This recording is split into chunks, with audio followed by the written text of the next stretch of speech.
Listo, entonces he cambiado los privilegios de la reunión para que ustedes puedan compartir, ¿ya?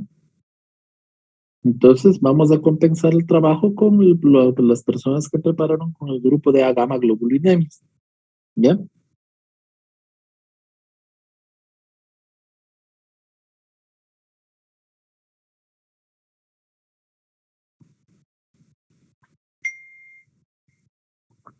El día de hoy habíamos quedado que vamos a trabajar con los 3 primeros temas, ¿no?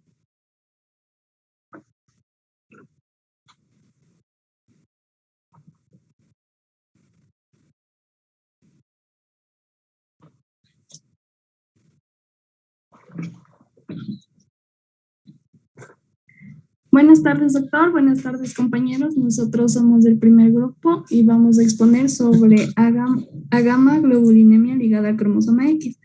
Un favorcísimo inmenso favor.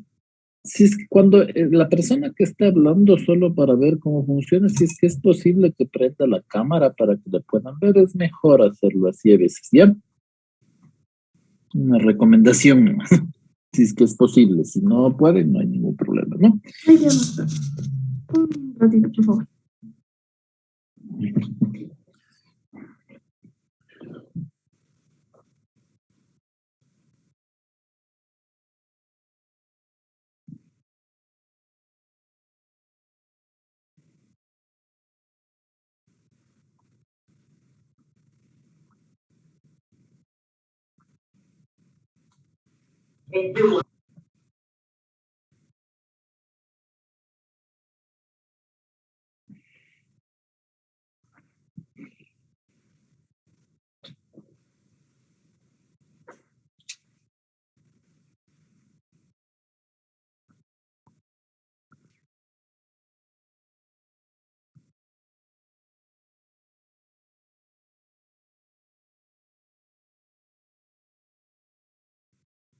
Ya, ahora sí, comenzando, primero vamos a hablar sobre el concepto.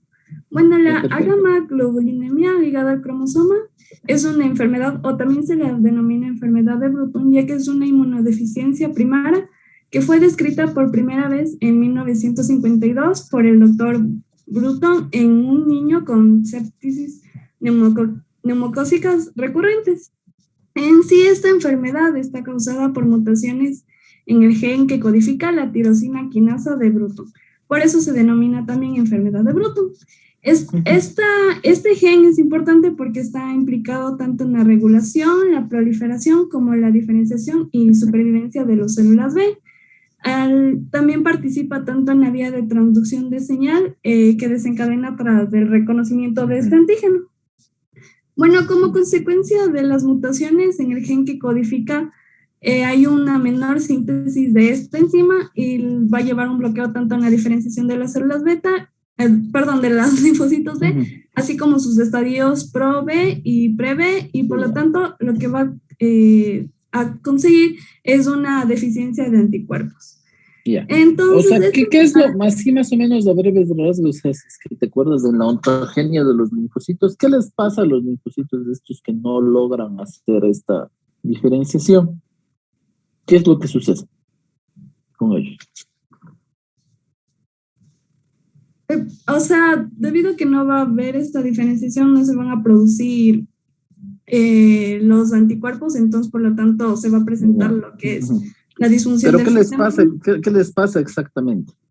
O sea, porque habíamos hablado, o sea, que el objetivo de la ontogenia de los linfocitos B es crear poblaciones de linfocitos que tengan cadenas pesadas y ligeras, muy individualizadas de inmunoglobulinas, ¿no es cierto?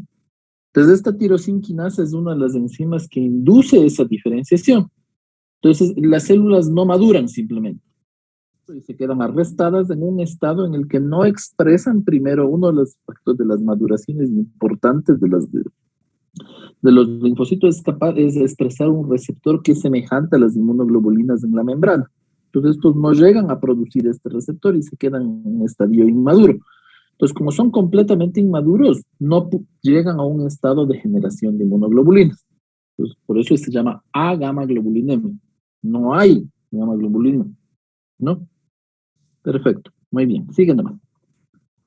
Los pacientes afectados con esta enfermedad están más predispuestos a infecciones bacterianas que son frecuentes y graves. Siguiente. Ya. En Sí. cuanto a su epidemiología, este constituye el 10% de las inmunodeficiencias primarias y la forma de transmisión en el 80% de los casos está ligada al cromosoma X. En cuanto a su incidencia, está estimada que es de aproximadamente 1 por cada 250,000 casos por nacidos vivos, y a los 18 meses de edad, el 90% de los afectados ha padecido alguna infección grave. Siguiente. Ya. Entre los factores de riesgo no existe uno que vincule directamente el aparecimiento de esta enfermedad, pero se ha relacionado la exposición durante el embarazo a alcohol y drogas, a radiación ionizante, también la tensión psicoemocional e irritantes químicos. Pásale, por favor. Ya.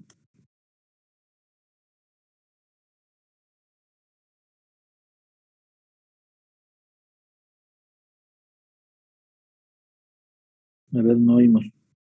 No se escucha nada y creo que estás hablando. ¿Le oían? Tal No, vez no, ahí. ahí sí se te escucha. Ya. Bueno, en cuanto a su fisiopatología, podemos decir que esta es provocada por una mutación en el gen BTK, que es localizada en el brazo largo del cromosoma X. Y por lo tanto, bueno, según como ya nos mencionó usted, se la considera como una enfermedad en la que no hay anticuerpos en la sangre. Como bien sabemos, estos anticuerpos son proteínas producidas por células especializadas del cuerpo, las llamadas células plasmáticas. Pero ¿cómo es su desarrollo? Pues bien, se da de una forma ordenada a partir de células madre localizadas en la médula ósea. Estas células madres van a dar origen a los linfocitos inmaduros. ¿Puedes pasarle, por favor? Los cuales son llamados... Sí, eso les iba a decir que está en la esa, creo que está en la otra diapositiva. Exacto, ahí está. Los linfocitos pro-B. Estos linfocitos pro-B, por su parte, nos dice que van a dar origen a los linfocitos pre-B. ¿Puedes darle clic? Y darle clic, por favor. Okay. Sí. Y estos a su vez dan origen a los linfocitos B inmaduros y finalmente los linfocitos B maduros que migran desde la médula ósea al vaso, donde se van a convertir en una célula virgen. Nos dice que cuando estos linfocitos B entran en contacto con su antígeno específico, como nos dice que van a madurar y se van a mover hacia la sangre o la linfa, convirtiéndose en una célula plasmática ya secretora de anticuerpos. Pero ¿qué es lo que pasa cuando en la gamma-globulinemia ligada al cromosoma X? Este proceso de maduración se va a detener en la etapa de células pre-B. ¿Y por qué sucede esto? Nos dice que debido a que presenta mutaciones en un gen que es necesario para el desarrollo normal de los linfocitos B. Este gen se llama BTK o tirosincina de Bruton, el cual se encuentra en el cromosoma X. Y esta mutación produce un bloqueo en la diferenciación o maduración de la célula B en etapa pre-B a célula B madura. Es decir, no va a haber una salida de la célula B de la médula ósea. En los recién nacidos nos dice que generalmente no tienen síntomas hasta después de los 6 meses de edad, momento en el cual el suministro de las inmunoglobulinas de la madre que recibe a través de la placenta se va a ir agotando. Entonces, ahí se evidencia lo que es una ausencia en la reducción, o va a haber una reducción en el recuento de células B, con la consecuente disminución o ausencia de todos los isotipos de inmunoglobulinas en sangre, y va a haber un pobre desarrollo en los órganos linfoides, tales como amígdalas, el vaso, placas de Peye o ganglios linfáticos. Por lo tanto, nos dice que con cada embarazo, las mujeres portadoras tienen un 50% de probabilidad de transmitirle al niño el cromosoma X con el gen defectuoso. Si una hija recibe el gen, será una portadora saludable, al igual que la madre. ¿Puedes regresar un poquito a la diapositiva anterior, por ejemplo, un ratito? Que una cosa importante parece que resaltaron ustedes, ¿no es cierto? Entonces, muy importante lo que ustedes mencionaron aquí, que el linfocito no evoluciona de la forma pro a la forma pre, ¿ya? Entonces, eso es sumamente vital porque ustedes pueden ver que el linfocito expresa en su forma pro, en la forma pro no expresa absolutamente nada. Mientras que en su forma pre expresa en la superficie ese receptor que es como una preinmunoglobulina, ¿no es cierto? Es la misma estructura de una inmunoglobulina, pero es un prototipo. A medida que va madurando, el receptor se va transformando en una estructura más compleja y se convierte en los precursores a lo largo de las inmunoglobulinas. ¿Bien? Otras cuestiones que también son importantes, que me parece que estaban en la diapositiva inicial, son los dos receptores madre de los linfocitos B, ¿ya? Que son muy importantes. Ustedes recuerdan, esto no lo mencionamos en la ontogenia, lo mencionamos en la serie de las células T, pero no en las B. Las células B expresan dos receptores y dos complejos de diferenciación que son marcadores específicos de la serie B, que son el CD19 y el CD20, ¿ya?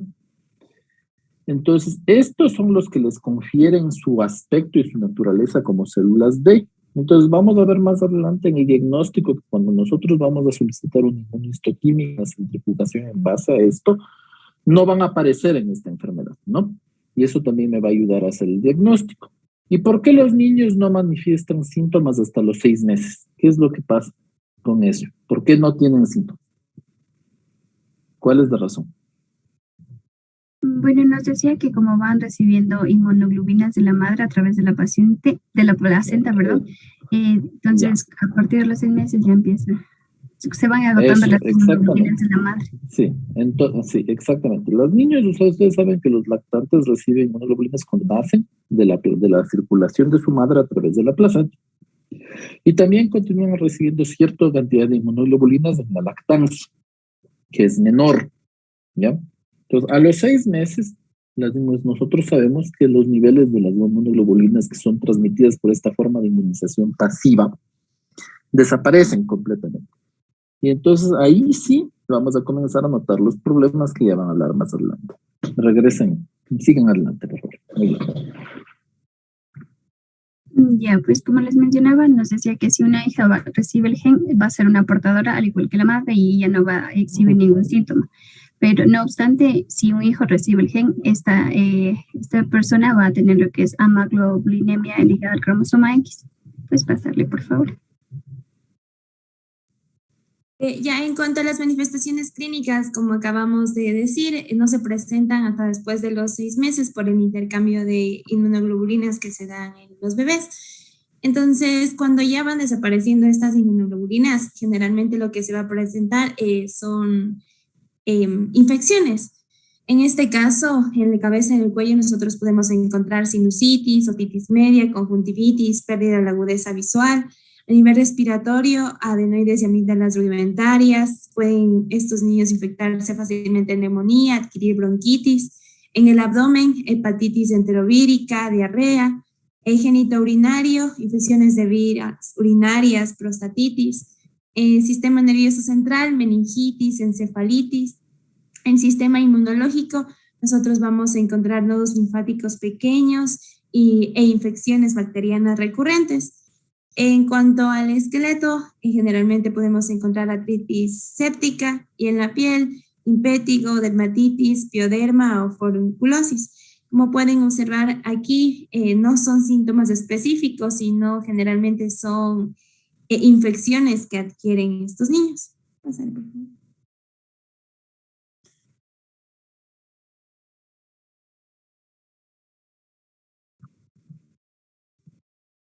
En relación al diagnóstico, se debe considerar anemia ligada a cromosoma X cuando los niños presentan infecciones bacterianas graves o recurrentes, particularmente si presentan amígdalas y nódulos linfáticos de pequeño tamaño o si carecen de los mismos. El primer análisis debe ser la evaluación de las inmunoglobulinas del suero. En la mayoría de los enfermos de esta enfermedad, el nivel de todas las inmunoglobulinas va a estar marcadamente reducido o inexistente. Sin embargo, van a haber ciertas excepciones en el cual algunos pacientes van a producir algo de inmunoglobulina M o inmunoglobulina G. Además, los bebés normalmente producen pequeñas cantidades de inmunoglobulinas durante los primeros meses de vida, lo que va a dificultar distinguir entre un bebé que presenta un retraso normal en la producción de inmunoglobulina y otro que padece una verdadera inmunodeficiencia de las mismas. Sí, por eso es que les mencionaba, o sea, que sí, como los niveles de la inmunoglobulina pueden ser un poquito tramposos por estas peculiaridades. Entonces, es mucho más específico hacer la citometría de flujo de células que portan receptor CD20, ¿ya? Porque si es que yo no encuentro en la circulación ninguna célula que tiene CD20 y CD19, yo ya sé que no hay linfocitos maduros. Entonces, ahí yo ya puedo encasillarme un poquito más en ese terreno de diagnóstico, ¿ya? O sea, también la dosificación de inmunoglobulinas es adecuado, sí, pero eso es como, digamos, una especie de tamizaje, entre comillas, ¿ya? Con esto otro yo llevo un diagnóstico casi específico, porque ya sé, o sea, de acuerdo a la maduración, que las células maduras tienen que tener esos receptores. Si es que las células carecen los dos receptores, quiere decir que se restaron en su estado primitivo, ¿ya? Y que entonces esas células jamás van a producir inmunoglobulinas, ¿ya? Entonces, podemos hacer eso, afinar un poquito el diagnóstico, ¿ok? Sí. Ya. Si el nivel de inmunoglobulinas del suero es bajo o si el médico tiene una sospecha fundada de un posible diagnóstico, se debe analizar el número de células B en la sangre periférica. Un bajo porcentaje de estas células, a veces casi inexistentes en la sangre, es el resultado de laboratorio más característico y fiable para los pacientes con esta enfermedad. Si un bebé varón tiene un hermano, un primo o un tío materno con gamaglobulinemia ligada al cromosoma X, el recién nacido corre el riesgo de padecer esta enfermedad y tanto sus familiares como su médico deben determinar inmediatamente el porcentaje de las células B en la sangre de manera que puedan comenzar el tratamiento antes de que el niño ya se enferme. El diagnóstico puede confirmarse demostrando la ausencia de la proteína BTK en monocitos o plaquetas, mediante la detección de alguna mutación en la misma en el ADN. Casi todas las familias van a presentar una proteína, sin embargo, los miembros de la misma familia suelen tener la misma mutación.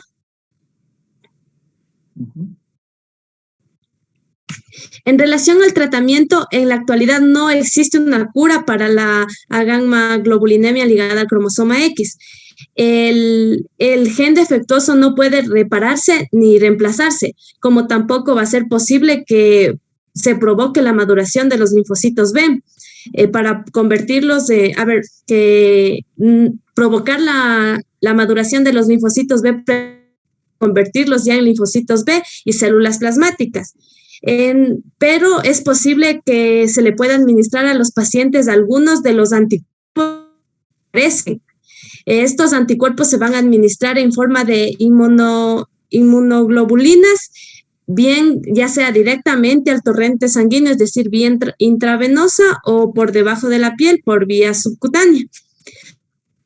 Estas inmunoglobulinas van a contener anticuerpos que sustituyen a aquellos que están enfermos y que no pueden producir por ellos mismos. Estos van a contener anticuerpos para un amplio espectro de microorganismos. Estas inmunoglobulinas van a ser particularmente efectivas para poder prevenir que las infecciones se extiendan o lleguen al torrente sanguíneo y a los órganos y tejidos profundos. A algunos pacientes les va a servir el uso diario de antibióticos por vía oral, para poderse proteger de infecciones o tal vez, por ejemplo, la sinusitis o una bronquitis crónica. Estos pacientes no deben recibir vacunas con virus vivos, como por ejemplo la de la polio. Con la cuestión de las vacunas, ¿te parece que tiene sentido que estos pacientes reciban vacunas o no? En general, no. Aunque no sea de... No. No, porque estos pacientes no tienen inmunidad humoral, carecen de inmunidad humoral, ¿ya? Entonces, si es que es una vacuna que estimula, que produce inmunidad a través de la producción de anticuerpos, no tiene sentido, porque no tienen la capacidad de formar anticuerpos. Anticuerpos de memoria.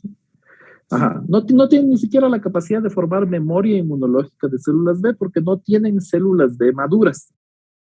No tienen el paso de célula de pro a pre.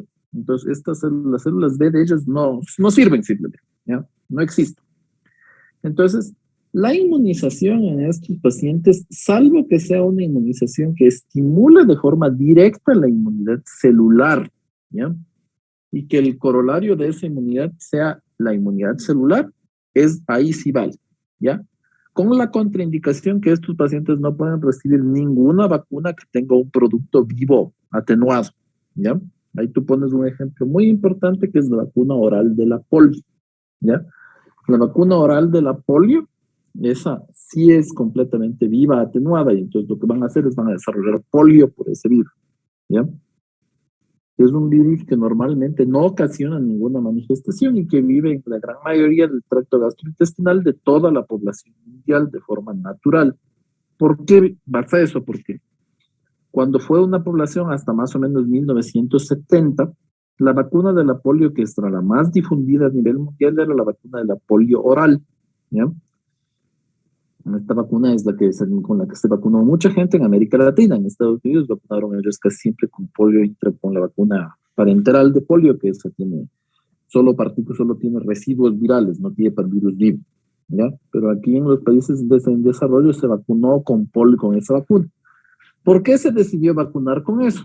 Porque lo que se buscaba era que el virus de la polio, el salvaje, el que ocasiona la enfermedad, sea reemplazado por el virus deficiente, ¿ya? Para que en la naturaleza el virus deficiente sea el que se propague y no haya polio también de esa forma. A medida que van cambiando las condiciones higiénicas de cada país, se reemplaza la vacunación de polio oral por polio parenteral para erradicar completamente el virus del ambiente, ¿ya? Entonces ustedes van a ver que ahorita, no sé si ustedes han votado por alguna con pediatría o han visto que los niños lactantes en la actualidad se vacunan, ya no se vacuna aquí con polio oral, ya se vacuna con polio intramuscular, ¿ya? Pero es por esa razón. Entonces, ¿dónde se vacuna todavía con polio oral? En países mucho menos desarrollados que nosotros, donde la polio todavía es endémica, ¿ya? Entonces, ahí se prefiere vacunar con polio oral por esta razón, ¿ya?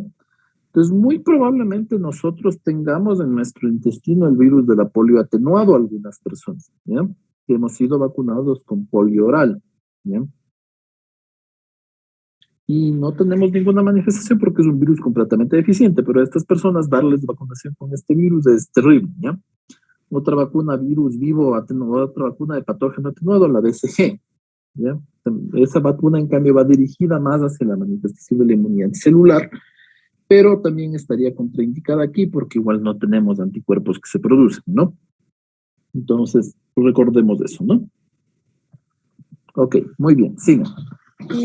Esto, como menciona el doctor, no es bueno vacunarles porque con estas vacunas vivas porque tienen la posibilidad de transmitir a estos pacientes las enfermedades que precisamente deben prevenir. Yeah. En relación al pronóstico, la mayoría de las personas que padecen gamma-globulinemia ligada al cromosoma X, que reciben inmunoglobulinas de modo regular, podrían llevar una vida normal. No es necesario aislarlos ni limitar sus actividades y se les puede animar a participar activamente en ciertos deportes, y llevar una vida normal en la escuela. Las infecciones pueden requerir alguna atención adicional de vez en cuando, pero los niños pueden participar en todas las actividades escolares y extracurriculares habituales, y también pueden llegar a la vida adulta siendo capaces de formar una familia y desarrollar profesiones productivas, y pueden esperar llevar una vida activa, y hay que animarlos a que lo hagan. Entonces, la conclusión con estos pacientes es que ellos deben recibir la inmunoglobulina subcutánea, que esa se puede administrar mensualmente, o como ustedes mencionan, las inmunoglobulinas intravenosas, que son de administración semanal, usualmente, ¿ya? Entonces los pacientes tienen que estar con un sistema de salud que les dé el soporte para recibir este tratamiento. Por ejemplo, en los países europeos, donde estas inmunodeficiencias suelen ser detectadas más comúnmente porque básicamente tienen mejores recursos y la gente piensa que existen estas enfermedades, los pacientes, como tienen una medicina socializada como la nuestra, ellos sí reciben el tratamiento gratuitamente, entonces ellos pueden tener una vida normal, pero imagínense aquí donde muchas veces el problema es que las inmunoglobulinas no existen, están agotadas, el costo de una inmunoglobulina está alrededor de miles de dólares por dosis. Entonces, es una enfermedad costosa esta, ¿ya? Pero que en realidad no debería ser una justificación para que un paciente pase aislado, ¿no? Cuando no teníamos los tratamientos de inmunoglobulinas, estos pacientes de expectativa vital era muy mala. Estos niños no sobrevivían más de los 2 años de edad porque morían y fallecían de infecciones, ¿ya? Pero en la actualidad, como ustedes bien mencionan, con una suplementación rutinaria de inmunoglobulinas podemos llegar a que niños que tienen esta enfermedad lleguen a la edad adulta tranquilamente, ¿no es cierto? Y con la adecuada consejería genética inclusive pueden tener una vida normal, porque ustedes saben muy bien que al ser una enfermedad ligada a X, ustedes saben que son varones los que portan la enfermedad en el 90-99% de los casos. Las mujeres que padecen enfermedades son muy escasas, porque las mujeres, como tienen una segunda copia de un X, usualmente tienen la oportunidad de tener un X funcional en la gran mayoría de sus células, ¿ya? Pero en los varones son los sintomáticos que llevan esto siempre. Pero si es que llegan a la vida adulta, deben recibir la consejería genética a sabiendas de que si es que tienen hijas mujeres, las hijas mujeres van a portar la enfermedad. Esta es una enfermedad que no se la pasa a la siguiente generación. Los varones de estos pacientes son niños sanos, ¿ya? Entonces tienen derecho a tener hijos estas personas, pero sus hijas van a portar la enfermedad siempre, ¿ya? Entonces la enfermedad siempre va a tener que tener una consejería genética y un acompañamiento familiar a toda la familia y a la descendencia de los pacientes si llegaran a tener, ¿no? Entonces eso es importante. Muy bien. Entonces, no sé si es que tienen alguna pregunta, algo que no les haya quedado claro de esta inmunodeficiencia, de pasar a la siguiente.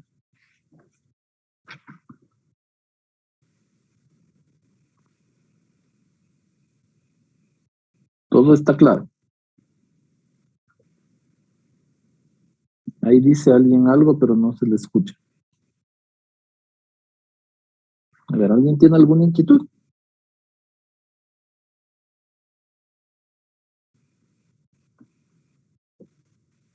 No.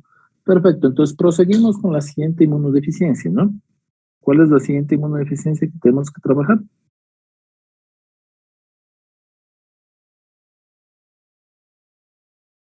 Yujú, nadie dice nada. Ya lo comparto, Doc. Es la hiper-IgM. Los síndromes de hiper-IgM, ¿ya? Aquí vamos a ver que la patología es distinta y que por lo tanto da otra manifestación, pero que tiene sus diferencias y sus semejanzas con esto, ¿ya? Muy bien, sigamos.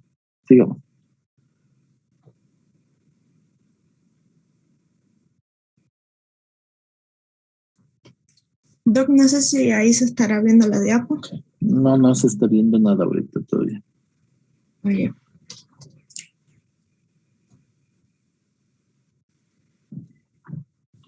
Ahí estamos recién empezando, ¿ya? Ok. Empecemos. Ya.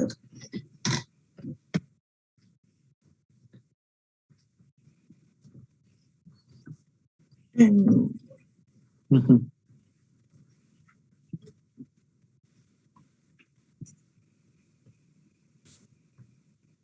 A ver.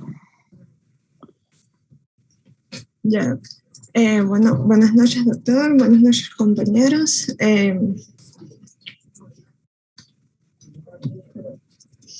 Ya, bueno, nosotros les vamos a exponer sobre los síndromes de hiper-IgM.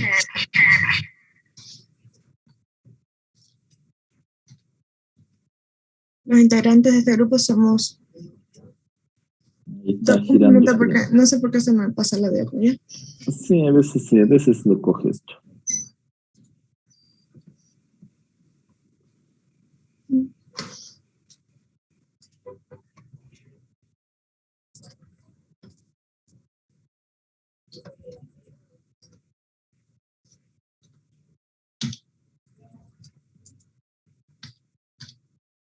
Ya.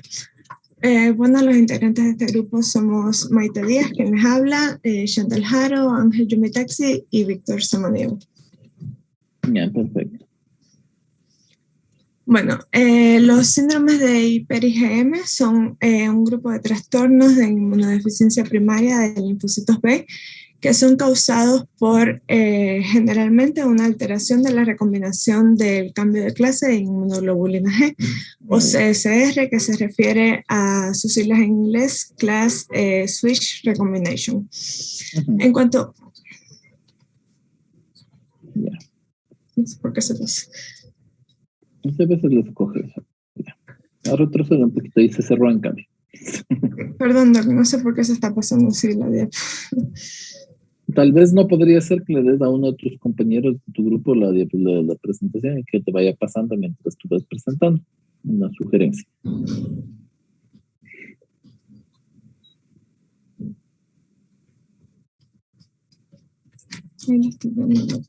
Perdón.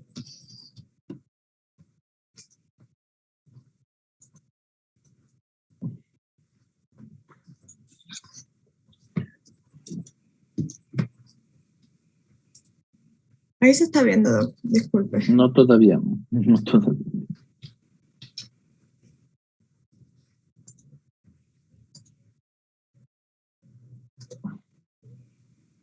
Eso, ahí sí. Ahí sí, ya. Muy bien. Bueno, perdón.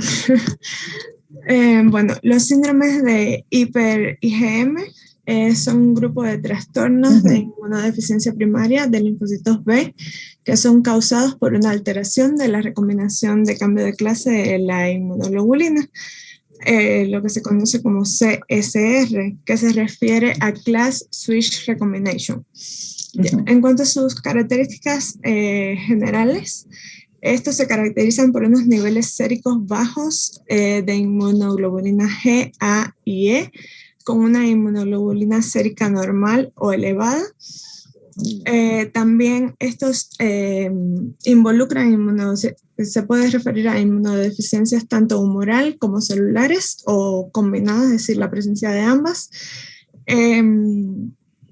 Generalmente se producen por defectos en la vía de señalización del ligando CD40 y se producen más frecuentemente en la infancia o primera infancia, es decir, de 0 a 5 años y de 5 a 11 años. Y en cuanto a su pronóstico, básicamente se asocia con una alta morbilidad y mortalidad. En cuanto a la clínica, las características generales incluyen infecciones recurrentes u oportunistas, complicaciones gastrointestinales, enfermedades autoinmunes, anomalías hematológicas y también incluso cáncer. Y básicamente son semejantes a las gamma-globulинemias, por lo que incluyen, aunque de una forma menos frecuente, las neumopatías crónicas, la sinusitis y los enterovirus, es decir, las infecciones por enterovirus. Perfecto, muy bien. Entonces aquí lo que tenemos es que la enfermedad sintomáticamente es muy parecida, ¿ya? Esta aparece en una edad a diferencia de la que revisamos en la anterior, de las gamma-globulinias. ¿Esta te parece, aparece más temprano o más tarde? Se aparece más temprano. No, más tardíamente, ¿ya? Porque sí tenemos aquí lo que es justo la diferencia fundamental. Pasa a la siguiente diapositiva para que te des cuenta, ¿ya? Entonces, ya hablamos de que todas las personas tienen inmunoglobulinas que reciben, o sea, cuando estamos hasta los 6 meses, nuestro sistema inmune prácticamente no tiene la capacidad natural de formar inmunoglobulinas, todos los individuos normales, porque la maduración de las células B continúa, inclusive hasta por fuera de la vida intrauterina, ¿ya? Muchos de los fenómenos finales de diferenciación de las células B se dan en vida extrauterina, ¿ya? Por la naturaleza de la forma en la que se producen las inmunoglobulinas. Las inmunoglobulinas no se producen, ustedes recordaban que hay una diferencia entre las células T y las células D. Las células T ya nacen, cuando nosotros nacemos, nuestra población de células T ya está especializada, está diferenciada completa, Exactamente, ¿ya? Y nosotros ya tenemos células T que responden contra cualquier tipo de antígeno que nos podamos encontrar, ¿ya? Esa es la maravilla de las células T, por eso es que la inmunidad celular es tan potente, ¿ya?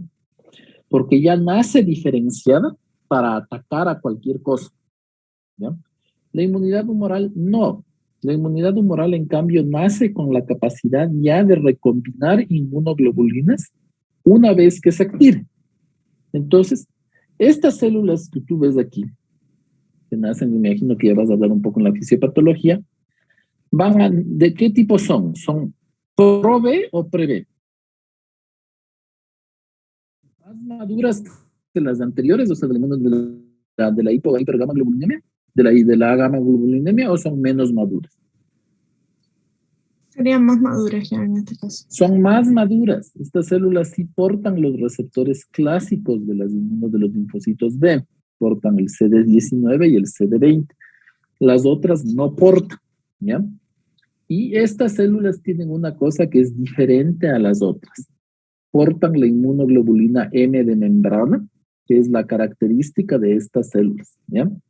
Lo que estas células, como ya vas a hablar más adelante, no van a poder hacer, es lo que no pueden hacer es el switch de inmunoglobulinas que es necesario después.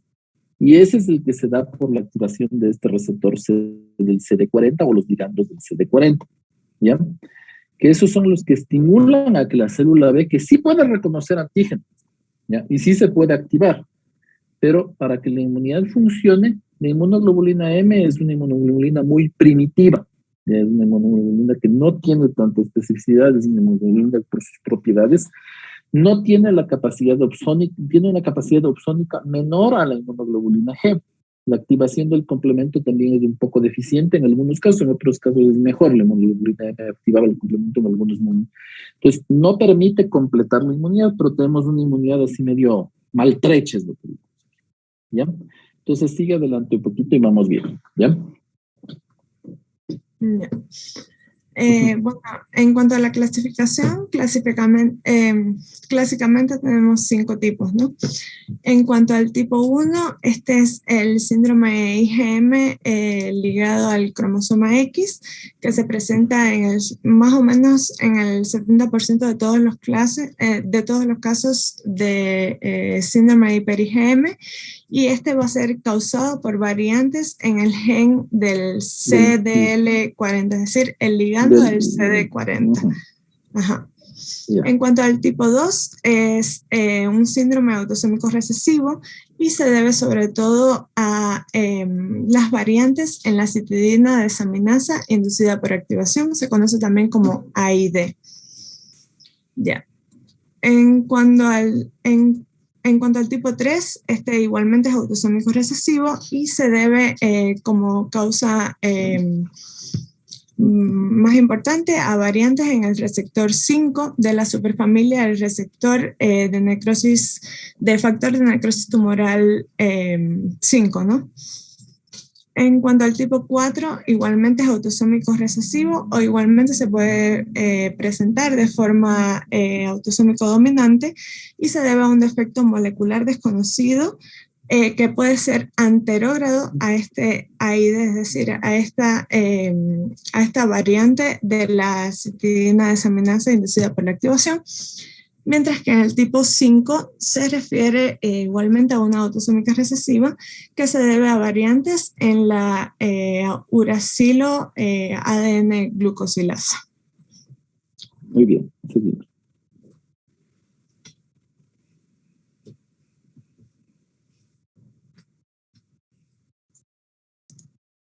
Bien, hablando ahora acerca de la epidemiología, bueno, los síndromes de hiper-IgM representan entre el 0.3% y 2.9% de las inmunodeficiencias primarias que se han notificado a nivel mundial. Generalmente, como dijo mi compañera, se presentan en la infancia o la primera infancia, pero los pacientes rara vez se presentan en pacientes en la adolescencia o en la etapa adulta. De los síndromes es prácticamente imposible que una persona que no haya pasado su primera fase tenga esto, porque como les mencionaba, o sea, la diferenciación de las inmunoglobulinas, o sea, de M a las otras variantes ocurre después durante los primeros 6 a 12 meses de vida, ¿ya? Entonces, si es que el defecto rara vez se va a presentar, o sea, puede ser que una persona adquiera una mutación en algún momento en alguna línea germinal por alguna expresión, alguna cosa que le dé algo muy semejante a esto, pero eso es la excepción, ¿no? Entonces, estas son enfermedades de la infancia temprana, todas, en su gran mayoría, salvo unas de las otras que vamos a hablar que no son enfermedades de la primera infancia, ¿ya? Seguimos entonces, sigan. Ya, bueno, algo también que hay que mencionar es que algunas formas, como las mencionaron, del síndrome de este hiper-IgM son raras y se estima que su frecuencia es sobre todo se da por deficiencia de ligando CD40, como lo mencionamos, y esta frecuencia es de 2 personas por cada 1 millón en este caso de hombres, cuando es de deficiencia del CD40. Ajá. Y en sí, cambio... hablamos, o sea que la gran mayoría de los pacientes de estas son hombres, ¿no es cierto? Un 70%. Pero si es que una mujer tiene esta enfermedad, ahí sí nos vamos a los otros síndromes que tienen una herencia autosómica recesiva o variable dependiendo del síndrome, ¿no? Que por ejemplo es de la ID. ¿No es cierto? Sigue. Bien. Ya. También se menciona que también existen otras frecuencias en otras deficiencias, como son, por ejemplo, en la de la citina desaminasa, en la cual pues ahí es un trastorno todavía menos frecuente y aquí afecta a 1 por cada 1 millón de personas. También se menciona que existen las formas ligadas al cromosoma X, en la cual como están presentes casi exclusivamente, sobre todo solo en hombres, y aquí se mencionan 2 tipos, como son el síndrome de tipo hiper-IgM tipo 1, en la que hay la mutación del gen de ligando CD40, que se da entre el 65 a 70% de los casos de este síndrome hiper-IgM, y también se menciona la displasia ectodérmica anhidrótica con inmunodeficiencia, como otro de los tipos de esta forma ligada al cromosoma X. Ajá. Sí. Seguimos. Muy bien.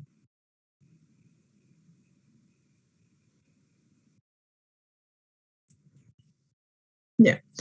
Entonces vamos a ver que básicamente el síndrome de hiper-IgM puede estar tanto ligado al cromosoma X o también puede ser autosómico recesivo, como ya hemos mencionado.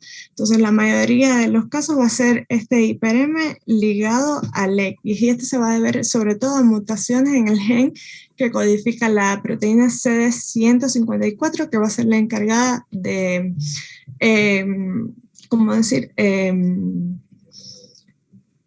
codificar el ligando CD40 en la superficie de las células T de helper activadas. Entonces vamos a ver que en presencia de las citocinas el ligando CD40 normalmente va a interactuar con estas células B y de esta forma va a señalizarse para cambiar la producción de IgM a la producción tanto de IgA, de IgG o de IgE. Mientras que en el síndrome de hipergamma-globulinemia ligado al X, estos linfocitos T van a carecer de este ligando CD40, es decir, no va a ser funcional, y esto va a producir que no se puedan enviar señales de cambio a estos linfocitos B, y entonces estos linfocitos B solo van a producir IgM. Y es así que las concentraciones de IgM pueden ser tanto normales como altas. Entonces, los pacientes con esta forma ligada al cromosoma X pueden tener una neutropenia grave, presentando a menudo, sobre todo en la lactancia, una neumonía por estos una neumonía por estos pneumocystis jirovecii, y por tanto el tejido linfoide va a ser muy pequeño porque al no haber esta señalización del ligando CD40 no va a activar las células B. Y entonces la presentación clínica básicamente va a ser parecida a la maglobulinemia que nos explicaron anteriormente, y va a incluir infecciones sinopulmonares bacterianas, sobre todo durante los primeros 2 años de vida, conduciendo a una susceptibilidad igualmente por infecciones oportunistas como por Cryptosporidium. Igualmente, estos pacientes pueden fallecer durante la pubertad y pueden presentar a menudo cirrosis o linfomas de tipo B, o sea, de células B. Muy bien. O sea, entonces aquí, ¿qué es lo que pasa? O sea, como les decía, entonces la célula B está bien. La célula B es genéticamente y morfológicamente normal. Entonces, cuando ustedes soliciten una citometría de flujo en este paciente y le solicitan CD19 y CD20, los CD19 y los CD20 van a estar normales, van a estar presentes, ¿ya? Aquí el defecto en lo que es ligado al X es en la célula T. La célula T no expresa un ligando y la simple expresión de ese ligando, que es el ligando para el CD40, hace que no haya el switch. Pero como ustedes saben, si se fijan aquí, la unión de CD4 con la célula, con el complejo mayor de histocompatibilidad en la célula B, esa es la que induce la producción de inmunoglobulinas. Entonces, lo único que la célula B puede hacer es producir la única inmunoglobulina que no necesita una estimulación adicional para producirse, que es la IgM, que es la que expresan todas las células B del organismo maduras, tienen la capacidad de producir IgM de forma prácticamente natural, ¿ya?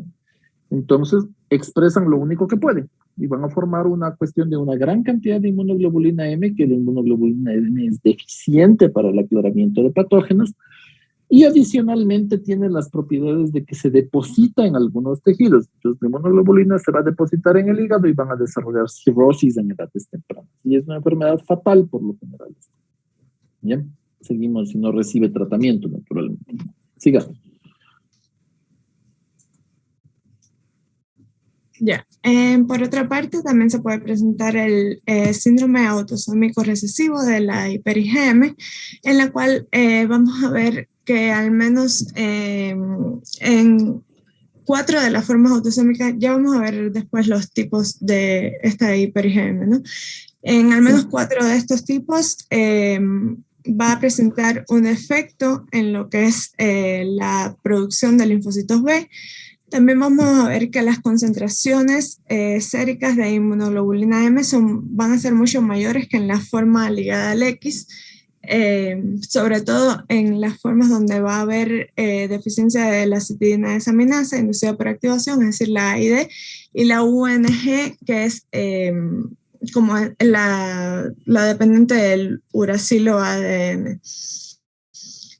También va a haber una hiperplasia linfoidea, en la cual van a estar incluidas las linfadenopatías, la esplenomegalia y la hipertrofia amigdalar. Puede haber también trastornos autoinmunitarios y muy importante que no va a haber en estos trastornos leucopenia. Muy bien. Entonces ahí ya podemos hacer una tabla comparativa entre la ligada al X y la ligada a la herencia autosómica. ¿Bien? Entonces nosotros primero lo que podemos poner, el defecto de la ligada al X está en la célula T, ¿ya? En cambio en las recesivas el defecto está en la célula B, ¿ya? En cuanto a lo que ustedes mencionaban, lo que hay, los niveles de las células, los glóbulos blancos en la autosómica están normales. En cambio en la ligada al X hay leucopenia, neutropenia, ¿ya? De ahí los ganglios linfáticos.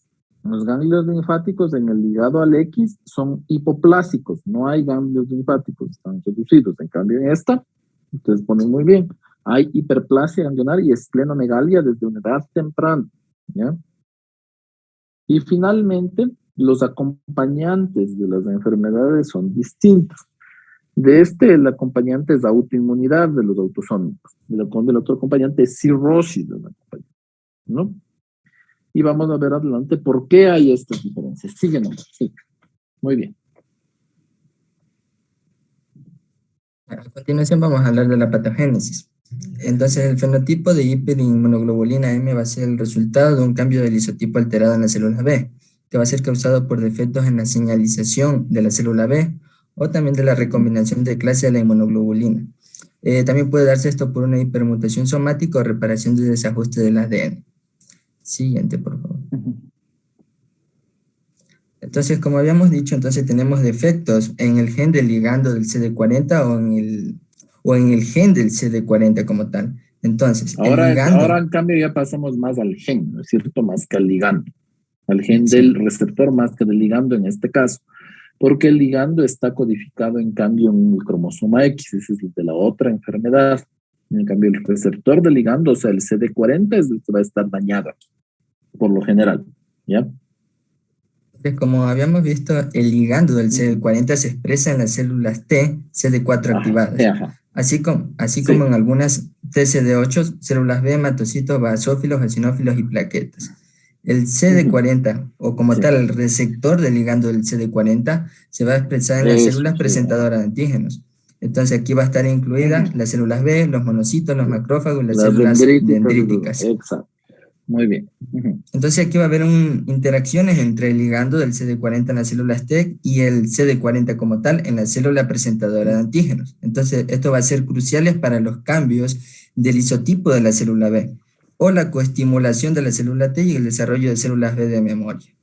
Entonces aquí se van a presentar las variantes en cualquiera de estos genes que producen el ligando del CD40 mutado o de las proteínas del CD40. Entonces lo que va a suceder aquí que va a bloquear la unión del ligando y su receptor, lo que va a dar una interrupción de estos procesos que hemos venido conversando. Siguiente, por favor. Exactamente, muy bien. Entonces, tenemos defectos en las vías de señalización de las células B de la interacción de ese CD40 ligando con el CD40 como tal. Entonces, por su parte, tenemos que las enzimas, tenemos la proteína interesquinasa que normalmente se activa directamente por la activación del ligando del CD40 y el CD40. Entonces, aquí va a haber los defectos de estas enzimas, va a dar como resultado una alteración de esa recombinación del cambio de clase. También va a haber defectos en la señalización del factor nuclear kappa beta, entonces este factor lo que va a hacer es que se va a activar, se activa por la citosina de aminasa inducida por la activación. Eso. No sé si es que se acuerdan ustedes cuando hablamos de la inmunidad innata del factor nuclear kappa beta, cuando mencionamos donde tenía mucha importancia el factor nuclear kappa beta.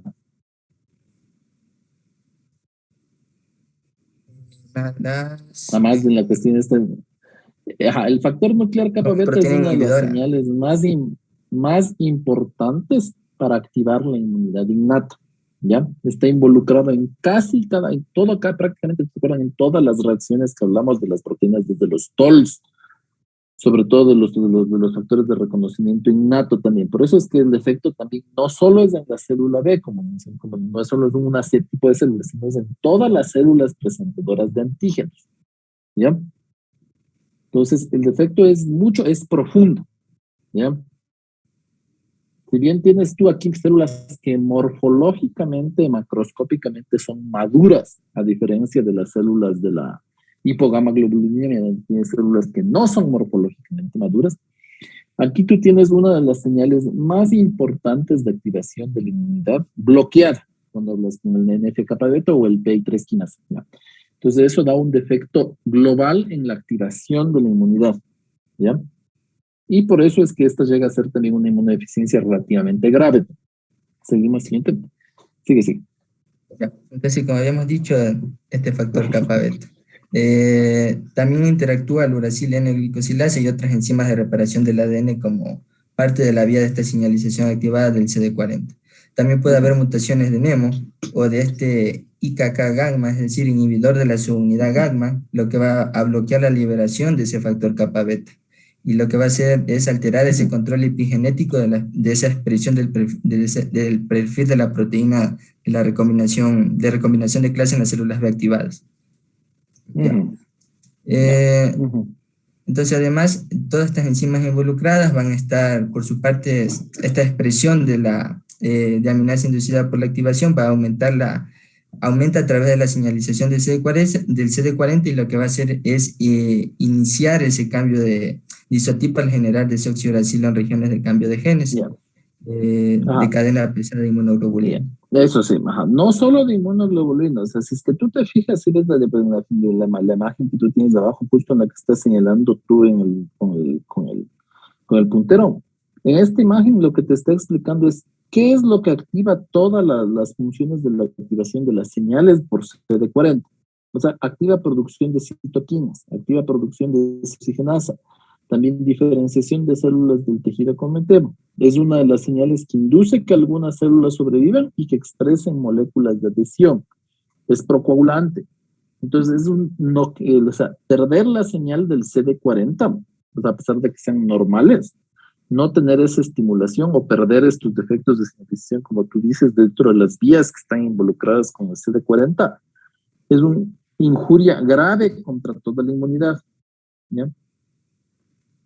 Sí.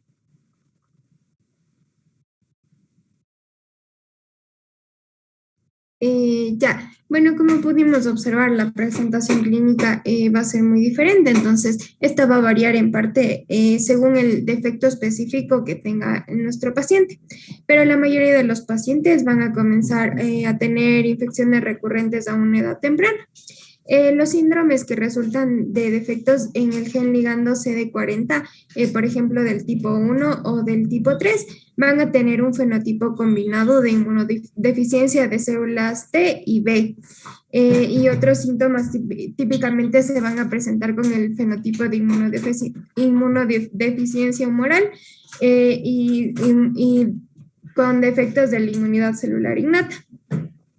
Entonces, como estas manifestaciones clínicas van a ser muy variables, vamos a tener, por ejemplo, cuando dependen del defecto en la señalización del ligando de la vía CD40-CD40, en el defecto del ligando tipo 1 o tipo 2, va a haber una interrupción de la interacción entre las células CD4, T, CD4 y las células B. Entonces, esto nos va a dar como resultado una inmunodeficiencia combinada con inmunoglobulina defectuosa, con cambio de isotipo, lo que nos va a dar una susceptibilidad a las infecciones oportunistas. Por el contrario... Eso, espérate, aquí una pregunta importante. Ya. Esta inmunodeficiencia, los síndromes en general de la hiper y de hiper-IgM, ¿son defectos aislados de la inmunidad humoral o no? No. No. Esa es una diferencia importante con la gamma-globulinemia. La gamma-globulinemia es solo un defecto de la inmunidad humoral puro, ¿ya? Este es un defecto mucho más grave, ¿ya? Porque la inmunidad celular también se daña, sobre todo si es que hay pérdida de, como ustedes dicen, las señalizaciones de los otros genes de la señalización del sistema del CD40. Hay un bloque, si es que es solo la pérdida del ligando del CD40, tal vez hay una esperanza de que el resto funcione con otras DIPER porque se mantienen los otros intactos. Pero si es que tú ya tienes las otras formas que bloquean otras de las cascadas de señal de activación de los otros productos del inmunidad, ahí vas teniendo inmunodeficiencias más profundas que van cogiendo la inmunidad celular y la inmunidad innata, ¿ya? Entonces, esta llega a ser más grave incluso, sí. Eso ya mencionaron que esto es un problema mucho más serio que el otro. Siguiente. Sí. Ya, entonces, por el contrario, los defectos que vamos a tener en la inmunoglobulina, en los cambios de isotipo, por ejemplo, en el AID y en el UNG, nos van a dar como resultado una deficiencia de anticuerpos, lo que nos va a dar hiperplasia linfoide, una mayor propensión a enfermedades autoinmunes. Y las otras secuencias de interacción de CD40 con su ligando como T, la coestimulación celular, aquí no la vamos a ver afectada y los pacientes no van a sufrir infecciones oportunistas. También vamos a tener que, por ejemplo, cuando tenemos los defectos en la vía de señalización NF-YB, nos va a dar como resultado una displasia ectodérmica, con infecciones recurrentes y también nos puede dar una susceptibilidad a las infecciones por micobacterias. Ya. O sea, lo peor que le puede pasar a una persona es tener su vía del CD40 alterada, ¿cierto? Es lo peor de estas de las inmunodeficiencias. Ustedes ven que en las tablas son las que tienen inmunooportunistas. Y eso es porque las oportunistas, como cuando ya hablemos de SIDA, también vamos a ver que las oportunistas que ustedes están mencionando son oportunistas que están ligadas a una deficiencia de la inmunidad celular, ¿ya? Porque la inmunidad humoral, cuando está deteriorada, solo la inmunidad humoral, ustedes vieron que es completamente suplementable. Yo doy inmunoglobulinas externas y el paciente iguala el pronóstico vital de una persona que no tiene ningún defecto. Pero en cambio aquí no, ¿ya? Porque cuando se toca la inmunidad celular, no tengo una capacidad yo de suplementar externamente la inmunidad celular. Ya es un defecto mucho más grave. ¿Ok? Sigan. Ya, entonces aquí vamos a poder ver una comparación de la presentación clínica entre los diferentes tipos. Por ejemplo, vamos a tener que existen infecciones sinopulmonares recurrentes en todos los tipos y la mayoría de estos pacientes van a desarrollar estas infecciones en los primeros 2 años de vida. De ahí podemos ver que las infecciones oportunistas van a ser más frecuentes en el tipo 1 y en el tipo 2 y frecuentemente por En el tipo 3, ajá, en el tipo 1 3, y en el tipo 3, que son los que tienen los defectos del CD40, ¿verdad? Y, sigue. Y de ahí los más frecuentes van a ser el neumocosis, girovesi y el Cryptosporidium. Ajá, cryptosporidiosis. O sea, es como un paciente con HIV, ¿ya? Estos pacientes se van a tener una presentación muy parecida en cuanto a los oportunistas como un paciente con SIDA, ¿ya? Pero ya cuando veamos el SIDA vamos a ver que hay diferencias también, pero seguimos ahí adelante. Sí. De ahí vamos a tener que también se pueden presenciar infecciones gastrointestinales y estas van a estar asociadas a complicaciones como la colangitis esclerosante y esto va a ser frecuente igual en el tipo 1 y en el tipo 2. También podemos tener la presencia de la hiperplasia linfoide, que es vamos a tener ganglios linfáticos de mayor tamaño y también puede presentar hepatomegalia y esplenomegalia. Sí, ya dijimos que era más común en el 2 que en el 1. Sí. Y eso vamos a tener en el 2, en el 4 y en el 5. Ajá, sí. O sea, las que no están relacionadas al CD40 es más frecuente. Las que sí tienen relación con el CD40, más bien los ganglios se achican, ¿ya? Y la hepatomegalia aparece más tarde, como consecuencia de cirrosis. En el tipo 1 y en el tipo 3, por ejemplo. En las vías del CD40. ¿Ya? De ahí otra cosa que se va a evidenciar es las enfermedades autoinmunes. En esta va a ser más frecuente en el 1, el 2, el 4 y el 5.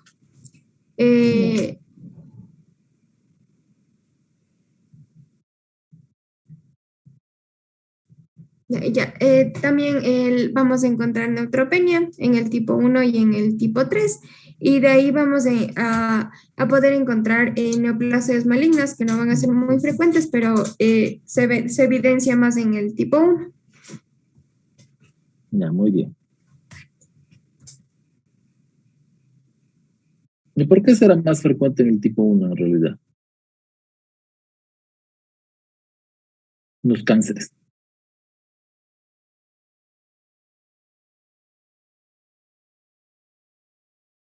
¿Qué ocurre? ¿Por qué serían?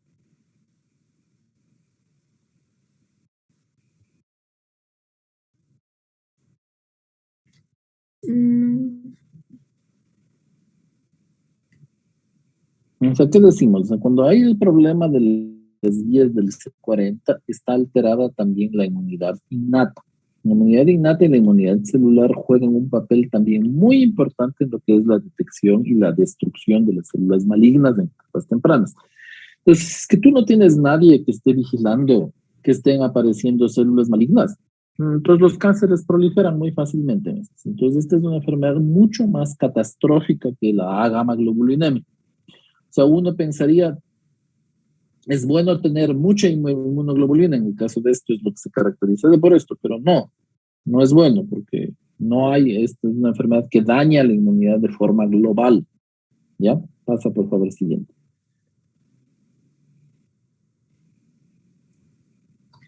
Ya. Bueno, en cuanto al diagnóstico, encontramos que en los síndromes de hiper-IgM, bueno, como ya hemos comentado anteriormente, se caracterizan por niveles séricos altos de IgM sérica o normal, y también vamos a ver inmunoglobulina G, A y E en niveles bajos. En cuanto al fenotipo inmunológico, vamos a ver que según la Sociedad Europea de Inmunodeficiencia Primaria, o ESID, se van a encontrar la presencia de más o igual a uno de los siguientes ítems. Va a haber una mayor susceptibilidad a infecciones, como mencionamos, recurrentes u oportunistas, que incluyen el Cryptosporidium, una desregulación inmune que puede incluir autoinmunidad, linfoproliferación o colangitis esclerosante. También puede haber citopenia, que puede incluir tanto neutropenia o también enfermedades autoinmunes. Puede haber malignidad como la presencia de linfomas y también características genéticas como por ejemplo el antecedente de algún familiar afectado. También se incluyen por ejemplo la disminución de IgG, que debe ser medida al menos 2 veces, una IgM normal elevada, igualmente medida al menos 2 veces, la exclusión de causas definidas de hipogamma-globulinemia y también que no debe haber evidencia de deficiencia de células T y tampoco debe haber evidencia de ataxia o telangiectasia. Ahí es importante, esto es como les mencionaba, que les dije una cosa, que esta enfermedad se parece mucho al SIDA, ¿ya? Pero la diferencia fundamental en el SIDA es que en el SIDA tienen las inmunodeficiencias confundidas. En el SIDA vamos a tener una deficiencia profunda de células T, o sea, por ejemplo, porque a veces pasa, ya no pasa tan frecuentemente, que tú tienes un niño, un lactante que comienza a hacer estos procesos ya sin funciones recurrentes por neumocistis y crisis esporídica. Esto pasaba mucho antes cuando no se daba un manejo adecuado del HIV.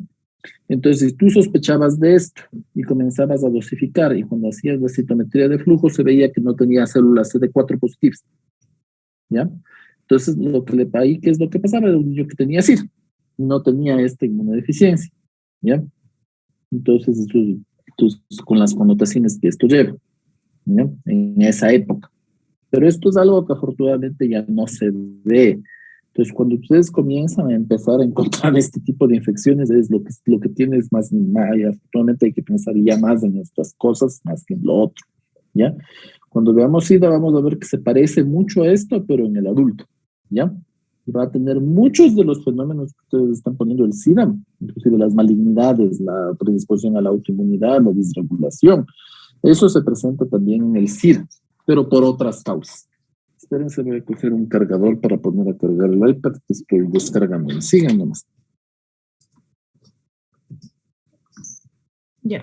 Bueno, también en cuanto al diagnóstico, además de estos criterios clínicos, también vamos a ver que se debe realizar una citometría de flujo para determinar la expresión de este ligando CD40, es decir, va a medir la expresión del ligando en la superficie de las células T. También, cuando sea posible, se debe realizar pruebas genéticas, las cuales igualmente, sobre todo en mujeres con antecedentes personales familiares de deficiencia del ligando CD40, que desean embarazarse, va a ser como apropiado realizar este examen. Sin embargo, estos no se deben realizar como de rutinas cuando no hay presencia familiar de la enfermedad. Y otros hallazgos importantes en cuanto al diagnóstico va a ser un recuento bajo de células B de memoria y también cuando hay ausencia de células B de memoria con este cambio de clase, es decir, de CD27. Ya, perfecto. Muy bien. ¿Algo más tienen que comentar? Aquí está otra tablita comparativa también, los niveles de inmunoglobulinas. La característica de estas enfermedades es que toditas tienen inmunoglobulinas M elevadas o en niveles normales altos prácticamente, ¿no es cierto? Las células T numéricamente tienen que estar normales, ¿no es cierto? Numéricamente, pueden ser funcionalmente que estén anormales. Las células B numéricamente también van a estar normales y van a ser células maduras, que van a aportar CD19 y CD20, ¿ya? Y al igual que la otra, como no hay capacidad de producir inmunoglobulinas deficientes, la respuesta a las vacunas es nula también, ¿no? Y en este inclusive puede ser peor, inclusive porque no tengo inmunidad celular ni inmunidad innata adecuada. Ya, muy bien. Siguiente diapositiva, si tienes. Ya, aquí están otras diferenciales. Ya. Estos son otros síndromes bastante... Aquí podríamos hacer un síntesis de la cuestión de qué son estos síndromes. Ya. Y son inclusive más frecuentes algunos de estos que la inmunodeficiencia otra. Entonces sobre todo la cuestión de las ataxias, telangiectasias, tiene otras características. Igual también afectan a las inmunoglobulinas, que ese es un síndrome también frecuente en pediatría. ¿Ya? ¿Otra sintetización de alguno que sea importante que te parezca llamativo de estos? La diferenciación, doctor, de cada una de estas, haciendo así una breve comparación, porque, por ejemplo, en el síndrome fosfatilinositol 3 quinasa delta activado, aquí decía que o sea, tenían niveles de IgM, estaban elevados y había una reducción de pero no tiene células B, por ejemplo. Exacto, aquí en cambio, aquí una diferencia era que aquí existía mayor proporción en cambio de las células T de memoria. Ahí en cambio solo tienes células T maduras, pero no hay células B en este síndrome. Exacto, y eso decía que había una, en cambio aquí en este síndrome se asociaba a infecciones, por ejemplo, de linfadenopatías, infecciones recurrentes, y algo de estos pacientes que tenían este síndrome era que estos poco o nada podían controlar las infecciones, por ejemplo, por citomegalovirus, virus del Epstein-Barr, y también tenían mayor riesgo de linfomas relacionados con este virus del Epstein-Barr. Muy bien. Las mutaciones, en cambio, del gen 2 ha aumentado de la secreción postmeiótica. En cambio, aquí igual, aquí algo importante era que estos pacientes tenían infecciones también recurrentes, presentaban manchas de color café con leche en la piel, también algunos que tenían tumores en la infancia. Y también aquí se mencionaba que habían niveles bajos de IgG y IgA, y los niveles de IgM estaban normales o elevados. Eso también se mencionaba que 2 de 3 pacientes que tenían una proporción reducida de estas células B de memoria, CD27. En la ataxia telangiectasia, aquí se mencionaba que habían niveles elevados de alfa-fetoproteína y que la presencia de las características, mejor dicho, neurológicas de esta enfermedad hacía que nos faciliten el diagnóstico de esta ataxia con el síndrome de hiper-IgM. Y en el síndrome de rotura de Nick-Meyer, en cambio aquí igual estaban niveles elevados de IgM, y eso básicamente. O sea, entonces es importante recalcar una cosa que tú has mencionado que es importante.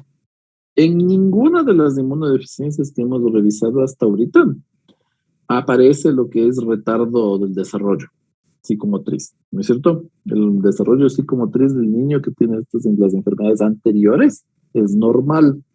De la gabapentina de Bruton es completamente normal. Y de estos síndromes de hiper-IgM, cuando son esos síndromes de hiper-IgM, son normales desde el retardo del desarrollo psicomotriz, es normal. En cambio, cuando ya vemos que haya más de eso, alteraciones del desarrollo psicomotriz, nosotros tenemos que pensar en otras entidades que son mucho más complejas que estas, ¿no? Es importante recordar eso, ¿ya? Porque son enfermedades que se detectan en edad pediátrica. Siguiente, por favor.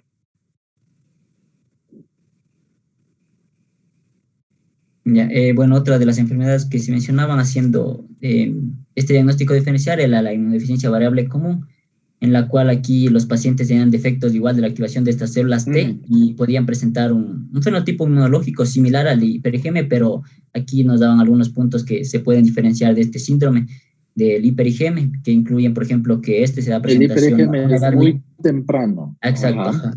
Y ocurre aquí, bueno, las infecciones oportunistas, el desarrollo de la enfermedad se da sobre todo. De la cirrosis y de la colangitis a edad temprana, porque el patrón de herencia como variable aparece en edad tardía eso. El patrón aquí de herencia es ligado al cromosoma X, autosómico recesivo o autosómico dominante.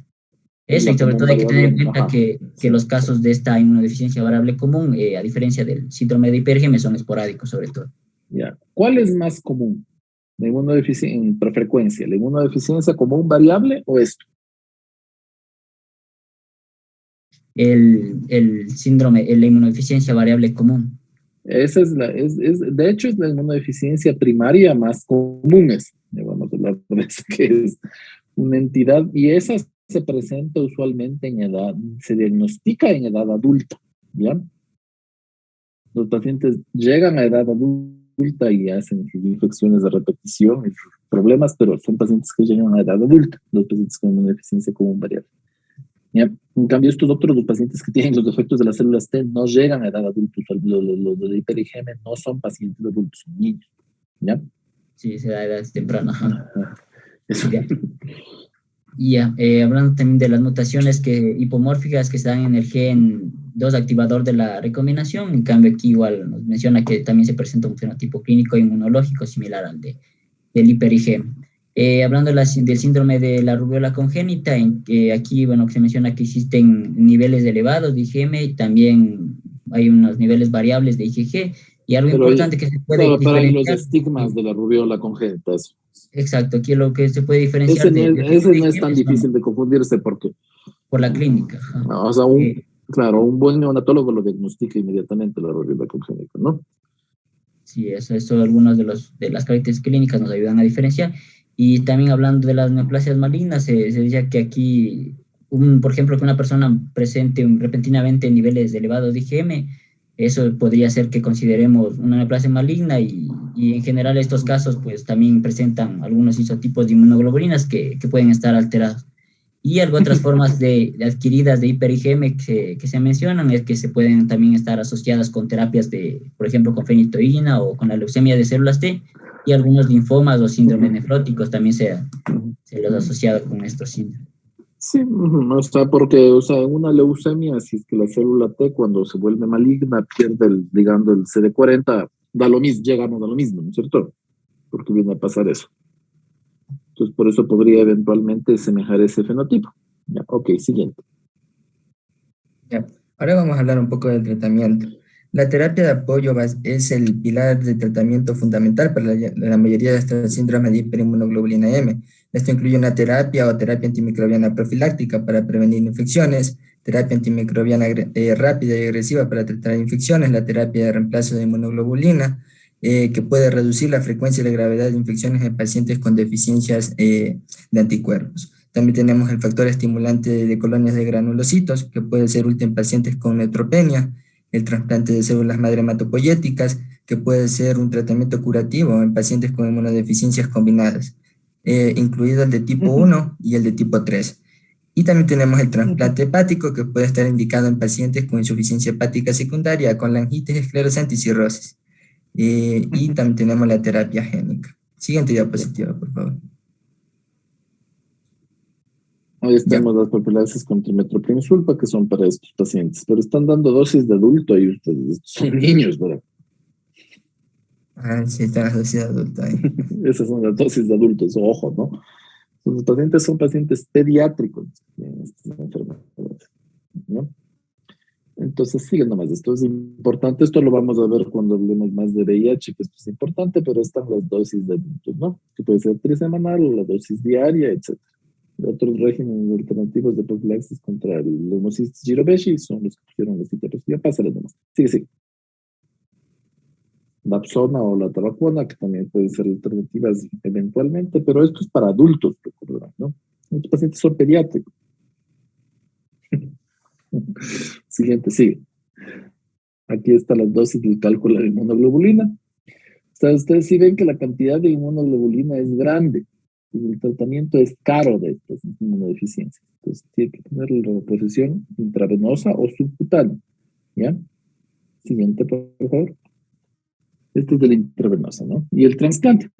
El trasplante que en este caso, en la que hablamos que el defecto es exclusivamente en el ligando CD40, yo puedo tratar de ver si es que recupero células que tienen un complejo de histocompatibilidad compatible, pero que expresen CD40. Y sería la única respuesta que tiene para esta enfermedad como un tratamiento definitivo, en teoría. Pero no en todos, ¿no? Porque si el paciente porta otros defectos de inmunidad, o sea, porta defecto en la señalización de cascada, el trasplante no me sirve, no me va a corregir el defecto, ¿no? Entonces hay que saber seleccionar bien el paciente, y esto un inmunólogo y un hematólogo experimentado lo hace, ¿no? Listo. Siguiente, por favor. Eso.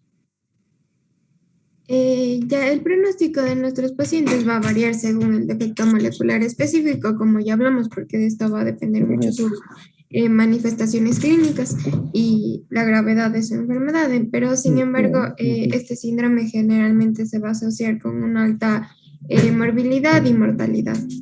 El manejo temprano para reducir la incidencia de esta infección puede mejorar el pronóstico general, pero sin embargo no va a evitar las complicaciones hepáticas y hematológicas que pueda presentar el paciente. Ok, muy bien. Ya, entonces, o sea, Entre la otra inmunodeficiencia, entre la A-gamma globulinemia y esta, ¿cuál es la que es preferible? Por pronóstico y por manejo y por todo.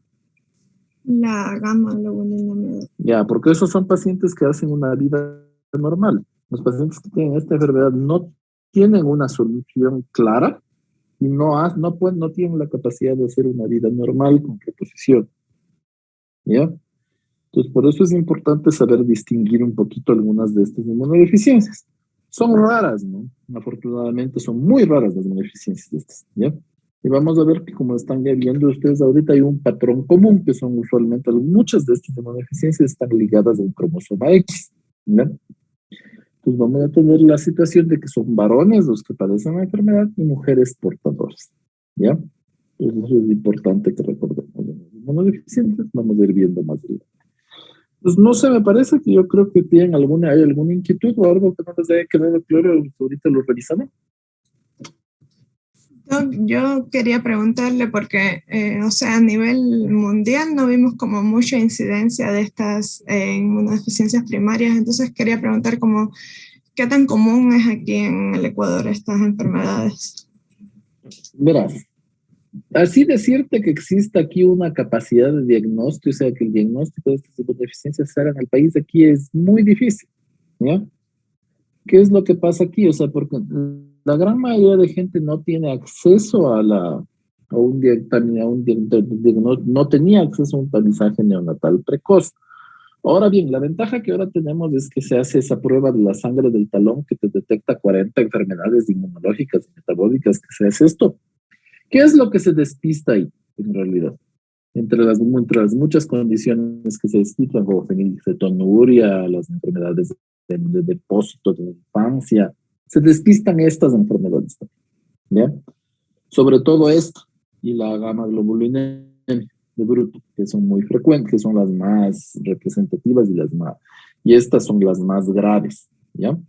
Con el objetivo de poder encontrarlas. Ahora bien, los pacientes que tienen estas enfermedades son 1 en 1 millón o 1 en 2 millones, ¿ya? O sea, acá en el país tenemos, si decimos que más o menos tenemos 17 millones de personas, tenemos 17 personas que tienen enfermedad. Pues son muy, muy infrecuentes estas, ¿ya? Afortunadamente. Entonces, tú comprenderás que dar el tratamiento a una persona que está de 1 entre 17 personas que están entre 20 millones de personas. Por eso es que hay dificultad de acceso a estas cuestiones de tratamiento. Y los pacientes fallecen simplemente en edades tempranas, ¿ya? Porque no llegan a recibir el tratamiento. Cuando tú sabes que una persona que tiene gamma globulinemia, si es que le das el tratamiento, esa persona hace una vida normal, ¿ya? Y es normal, ¿ya? Frente a una persona que tiene estos defectos inmunológicos y que no hace vida normal, ¿ya? Entonces, un poco el pronóstico es muy malo en esta y a veces, o sea, por esa es la razón que a veces los sistemas de salud, o sea, no sé si estuvieron estos chicos, estos niños pequeñitos que iban a recibir la medicina de $1 millón y que no les querían dar. Y que solo uno recibió y que los otros no recibieron, porque son medicaciones que no modifican en realidad el pronóstico de la enfermedad. Entonces es muy difícil decir a un paciente que tiene un síndrome de hiper-IgM, ¿ya?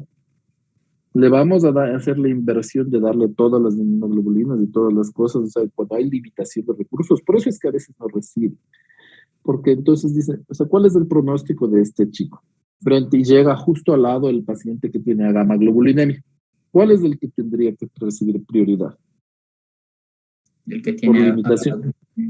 El que tiene gamma globulinemia, él tiene un pronóstico funcional. Estas cosas no se deberían hacer. En realidad, ambos deberían recibir un tratamiento. Pero por la limitación de recursos es lo que muchas veces el sistema de salud nuestro escoge, ¿ya? Y deben haber estos pacientes. Y fallecen, por lo general, en edades tempranas porque desafortunadamente no acceden a una salud de calidad y tienen muchos problemas que ya tienen un pronóstico muy en contra, ¿ya? Vamos a ver, en cambio, que ahí hay otro problema que nosotros tenemos, es más en inmunodeficiencia común variable. La inmunodeficiencia común variable se supone que es una cosa frecuente, ¿ya? Y que no es una sola enfermedad, la inmunodeficiencia común variable, como estamos hablando de estas. La inmunodeficiencia común variable es una constelación de trastornos que llevan a unas manifestaciones clínicas un poco parecidas. Se agrupa como un síndrome único, ¿ya? Y ese sí se supone que es frecuente, pero desgraciadamente no se despista porque no hay un seguimiento de los pacientes. Entonces los pacientes pasan desapercibidos. Entonces es un problema por eso. El problema radica también fundamentalmente en que antes no se enseñaba estas enfermedades en los sistemas de salud, ¿ya? En la universidad, por ejemplo, nosotros no hablamos en la formación mía de esto, ¿ya? Porque se le consideraba un tema sumamente especializado. Pero afortunadamente ustedes van a hablar al menos por lo menos de esto y ojalá algunas cosas les queden de estas enfermedades para que ustedes sepan la importancia de estas condiciones, ¿ya? Porque la inmunidad, antes se pensaba que la única importancia era para enseñar reumatología, ¿ya? No es así. Tiene otra connotación también la inmunología como tal en la clínica, que es el diagnóstico, por ejemplo, de estas entidades en edad pediátrica, ¿ya? Detectarles rápido para que no mueran los pacientes, los que pueden recibir tratamiento que les da una calidad de vida igual a una persona general, lo reciban y lleguen. Los otros no se compliquen tanto y que tengan un curso, lo que les permita su expectativa de vida que sea más cómodo. Y también en la edad adulta, las inmunodeficiencias que lleguen en la edad adulta, ser diagnosticadas y ser tratadas, porque también pueden recibir tratamiento, ¿ya?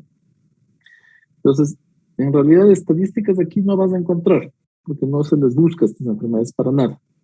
Debe haber pacientes que en estos tamizajes masivos que se hace con esto la sangre, con esto la prueba de la sangre del talón, se les encuentra, ¿ya? Pero ¿cuál será el futuro, el destino final de estos pacientes? En teoría, como son enfermedades catastróficas, estas son enfermedades catastróficas toditas, tienen la obligación de recibir tratamiento gratuito, pero la cuestión de recursos y la cuestión de triajes es complicada, ¿no? Ok. Entonces yo creo que podríamos terminar el día de hoy así, ¿no? Y continuar la próxima semana con las siguientes enfermedades. Porque no vamos a, no es un poco tedioso.